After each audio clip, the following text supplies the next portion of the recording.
Boa noite. Hoje a gente continua falando sobre funções.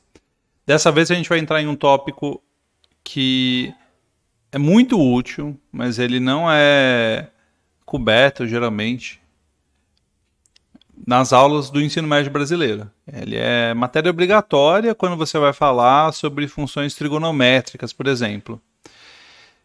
E é sempre visto nos currículos internacionais. Mas no Brasil, muitas vezes a gente não analisa as transformações de funções. O que são as transformações de funções? Significa que você vai pegar uma função e você vai fazer uma modificação da forma de transladar esse gráfico da função, você vai rotacionar o gráfico da função, ou você também pode refletir ele através de uma reta. Nem sempre o resultado de uma transformação dessas dá uma função também, tá? Não é você refletir em torno de qualquer reta que você continua com o gráfico de função. Não, nem sempre. Se você pega uma função que não tem inversa e reflete ao longo da reta x igual a y, bom, mas depois a gente fala sobre isso. Eu quero começar dando esse exemplo dessa função aqui, que eu chamei para ajudar a gente, a f de x igual a x ao cubo. Estou imaginando que o domínio e o contradomínio dela são os números reais. Muita gente nunca viu essa função, né? Muita gente nunca viu a carinha dessa função. Então, o que eu vou fazer? Eu vou calcular alguns valores de x e de y para a gente poder colocar lá no gráfico, né? Então, eu vou colocar o valor de x e o valor de y correspondente. Então, aqui deixa eu escolher os valores de x que eu vou usar. Vou usar assim, menos 2, menos 1, 0, 1 e 2. E agora eu vou calcular o y correspondente. E para fazer isso é só substituir o x, né? É só fazer o cubo. Então, quando x vale menos 2, a gente tem que fazer menos 2 ao cubo, que é menos 8. Quando x vale menos 1, o y é menos 1 ao cubo, que é menos 1. 0 ao cubo é 0, 1 ao cubo é 1, e 2 ao cubo é 8. Então, eu tenho aqui alguns pares para eu colocar, para eu preencher, marcar os pontos, né? Então, a gente vai dar uma olhadinha no décimos. Isso aí que está atrás de mim é o Desmos. Ele é um software muito, muito útil, tá bom? Eu recomendo bastante vocês usarem o Desmos. Então, aqui eu vou colocar os pontos. Menos 2 e menos 8. Para a gente ver, a gente vai ter que dar um zoom out. Mas está aí o menos 2 e o menos 8. Vou colocar o menos 1 e o menos 1. O 0 e o 0, o 1 e o 1, o 2 e o 8. Bom, isso deu alguns pontinhos aqui pra gente, né? E eu posso preencher esses pontos, né? Fazer a curva que liga, que passa por todos esses pontos. Tem infinitas curvas que passam por todos esses pontos, né? São infinitas curvas. Esse não é um método infalível para resolver gráfico de função. Isso aqui vai te dar uma aproximação para você ter uma ideia de como que é o gráfico da função. Mas o gráfico do x ao cubo, para você saber onde ele tem concavidade, onde ele cresce, onde ele decresce, você tem que esperar um pouquinho, fazer cálculo 1 na faculdade. Aí você vai saber fazer do começo ao fim. Mas o gráfico do x ao cubo, sem mais delongas, é esse gráfico aí em vermelho. Legal. Então a gente tem essa função. Essa é a nossa f de x. E o que eu quero pensar agora é como fica o gráfico da g de x, que é a x ao cubo mais 1.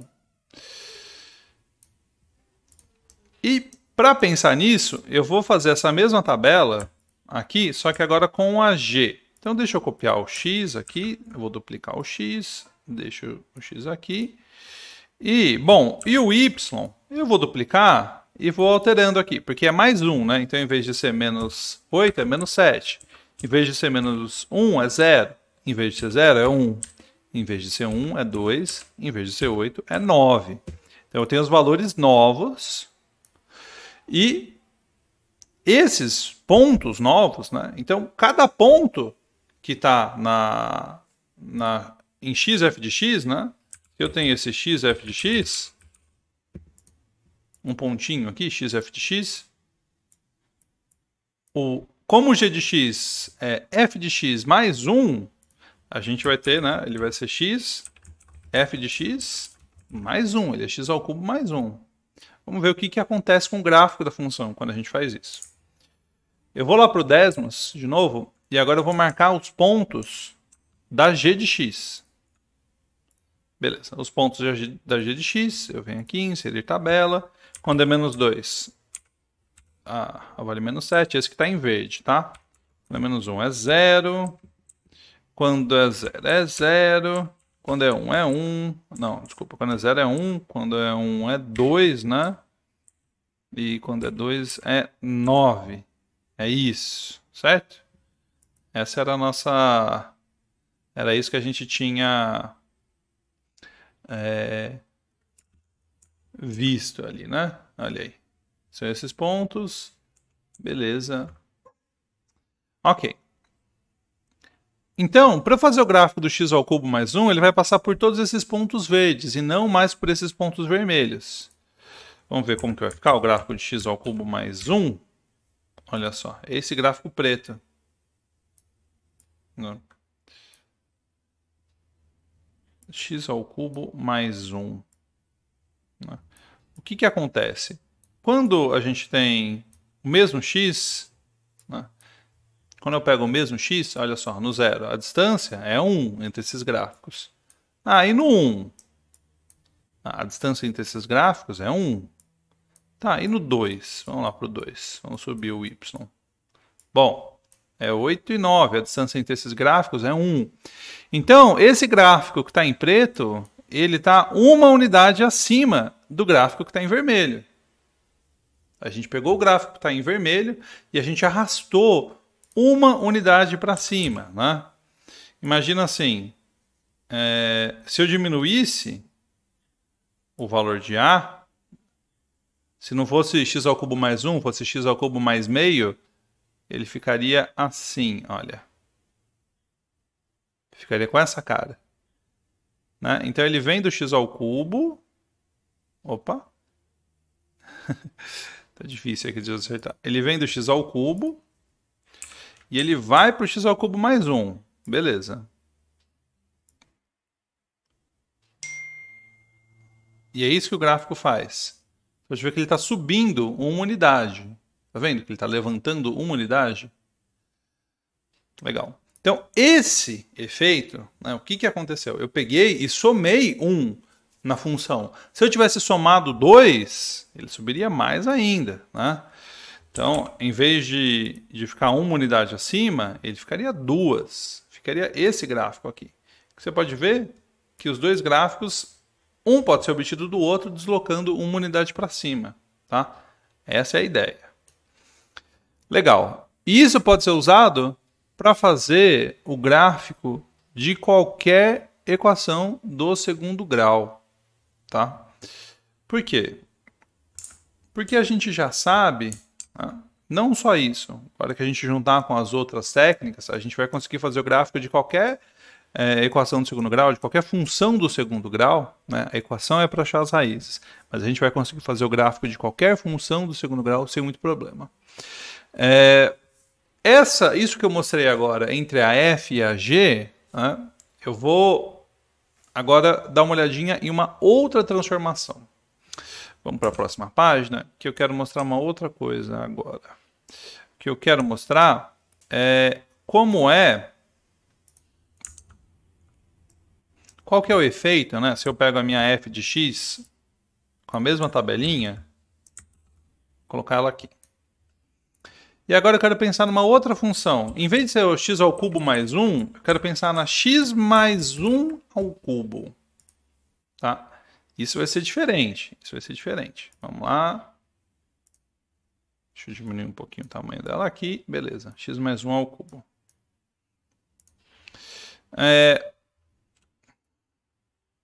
Eu vou copiar a tabela do x e do y, só que a gente vai ter que pensar um pouquinho mais. Quando o x vale menos 2, nessa minha nova função g, Quem eu vou fazer o cubo é o menos 1, né? Porque eu vou substituir ali menos 2 mais 1 e vai dar menos 1. E aí o menos 1 eu vou levar ao cubo. Então, essa tabela, se você pensar bem, essa tabela vai ficar assim. Olha, os primeiros valores dela. Eu levantei aquela tabela que está do lado esquerdo da sua tela, levantei ela uma unidade. E no 2, né, quando x for 2 na g de x, a gente vai ter que fazer 2 mais 1 ao cubo. Né? 2 mais 1 ao cubo. 3 ao cubo, que é 27. Legal.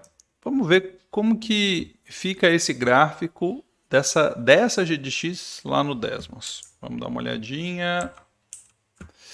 E eu vou começar marcando os pontos. Né? Eu vou ocultar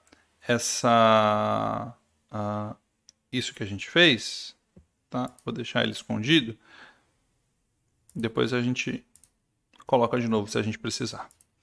Então, eu vou marcar os pontos, começando pelo menos 2. Quando x é menos 2, o y dá menos 1. Né? Quando o x é menos 1, o y dá 0. Quando o x é 0, o y dá 1. Quando o x é 1, o y dá 8. E quando o x é 2, o y dá 27. Né? Ele marcou em roxo também, né? Olha só. Você olhando, né, dá para dar uma ideia clara do que está acontecendo aqui. Quando eu fui calcular o x no menos 1, né, quando eu fui calcular esse x aqui no menos 1, o que aconteceu? Ele teve o mesmo valor da f quando a f valia 0. Quando eu fui calcular ele no 0, ela tinha o mesmo valor da f quando valia 1. Né? Então, é como se eu pegasse todos os valores e arrastasse. Como que fica esse gráfico? Esse gráfico vai ficar assim. X mais 1 ao cubo. Essa nova reta em vermelho. Tá? Você pode ver que ela... Deixa eu ver se eu consigo escolher uma outra cor para ela, inclusive. Né, que não seja vermelho. Não, eu não sei fazer isso. Mas... você pode ver que essa x mais 1 ao cubo, essa que está à esquerda, ela é igualzinha a x ao cubo, só que ela está uma unidade para trás. E se eu fizesse x mais 2 ao cubo, x mais 3 ao cubo, se fosse um x mais a ao cubo, vamos ver o x mais 2 ao cubo. Olha só como que ele ficaria. E é claro que se eu diminuísse o valor, né, do a, x ao cubo mais a, então, quando eu estou somando um número, olha o que acontece. O gráfico da função vai para trás. Ele vai para trás. O que isso quer dizer? Quer dizer que quando você soma alguma coisa no x dentro da função, a função vai ser composta por fora, você está deslocando o gráfico da função para trás se esse número que você está somando for positivo. Então tá bom. Então a gente já viu duas formas diferentes de somar no x, né? Quer dizer, a gente está somando no x. Na primeira vez a gente fez o x ao cubo mais 1. Então a gente somou depois de fazer a operação. Quando a gente faz depois de fazer a operação, é uma transformação que acontece no eixo y. Você está compondo a função por fora. Primeiro você faz a f de x, depois você soma 1. No primeiro exemplo, primeiro a gente fez x ao cubo e depois somou 1. Aqui, primeiro a gente somou 1 e depois a gente elevou ao cubo. Por isso que o gráfico ficou deslocado para trás inteiro. Deixa eu apagar esses pontinhos agora. Beleza. Vamos dar uma olhadinha em mais transformações. O que eu quero ver agora é o efeito de multiplicar essa função por um número. E eu vou deixar para a gente ver isso no próximo vídeo.